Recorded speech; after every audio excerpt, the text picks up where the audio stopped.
in her high heels. Be careful, girl.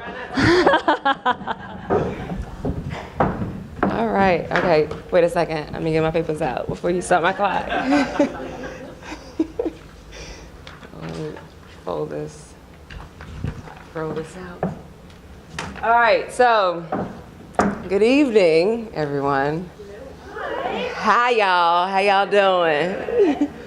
All right, so yes, I am a visual artist, and I live here in Pioneer Square with my husband. He is a working musician, and our 2 children.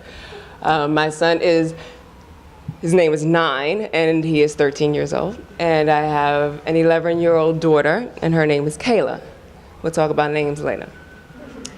So, in considering just how to define and articulate my experience and relationship with this thing we call buzz, I must admit I've been at a bit of a loss. I think this is because I've had to work backwards to understand it, meaning that I certainly have generated a bit of buzz for myself and my business, but so much of it was accidental and brought about by circumstance.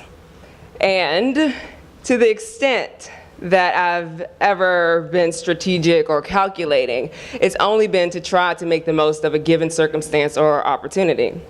That said, I feel the best way for me to contribute to this conversation is to share a bit of my story and my work in order to demonstrate how certain circumstances eventually brought about buzz.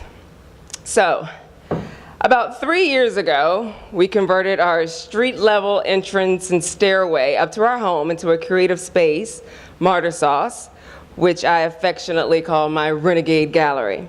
So fast forward to having this unconventional living/commercial space with storefront windows, and lucky for me, I'm a visual artist, and we're also right smack in the middle of Pioneer Square Art Walk. My husband and I had a lot of fun applying the subversive satirical elements of pop art by unbranding a brand, turning Martyr Sauce into nothing, empty bottles and branding only for branding's sake. So what began as a sort of conceptual art piece intended to engage and challenge the neighborhood residents and visitors over a few short months morphed into a community gallery and a recognizable Pioneer Square fixture. Martyr Sauce served as a springboard and provided a venue to share my perspective, especially in Pioneer Square. So on to the first image of the evening. How do I work this thing? I got you. All right, there we go. So Old Hickory.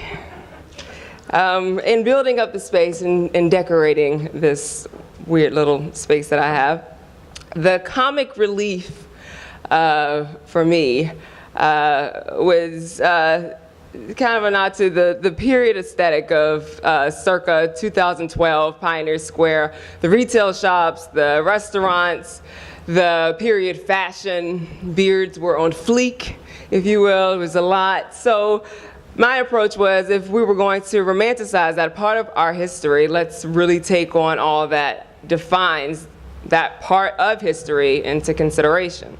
So this 8 feet by 4 feet painting, oil painting I did just for the space itself. Why am I the only one having? Okay, I done went back to the start.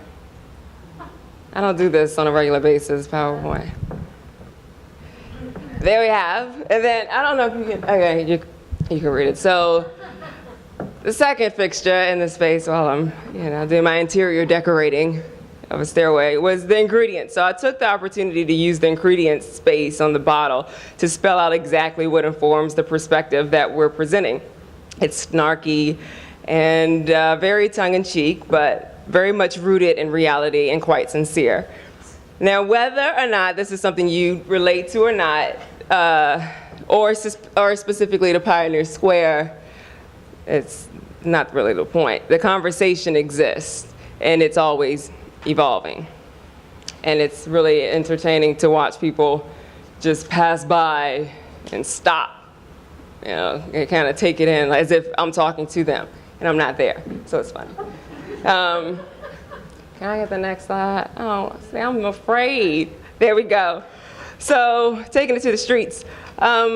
So last year I had the good fortune of being offered the opportunity to install a public art installation in Occidental Square, which I also consider my front yard. And it was upon relating to how we are so self-absorbed, social media, snapping snapshots of ourselves. And the acrylic mirrors that were cubed around each tree were supposed to reflect all of what it means to try to snap a selfie of yourself in Occidental Square. You're not going to ignore the realities of the space. So this intended 4-month installation only lasted a day, and after its unveiling, with the exception of 3 that remained, the entire installation was violently destroyed. Can I get the next slide, please? Thank you.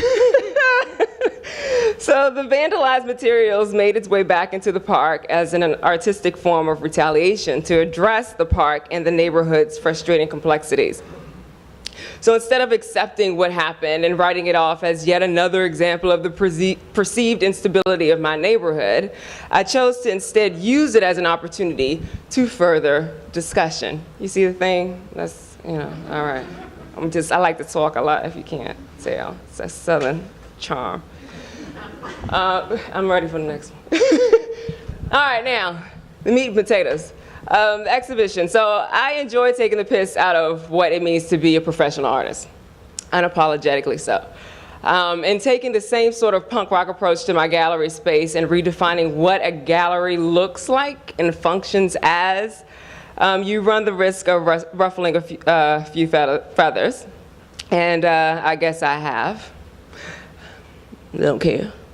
That was never my intention, however. I simply wanted to make use of what was available to me and seize an opportunity to be creative, to contribute, and also to provide a venue for unconventional and overlooked artists to have their work seen. Okay, this is the last slide.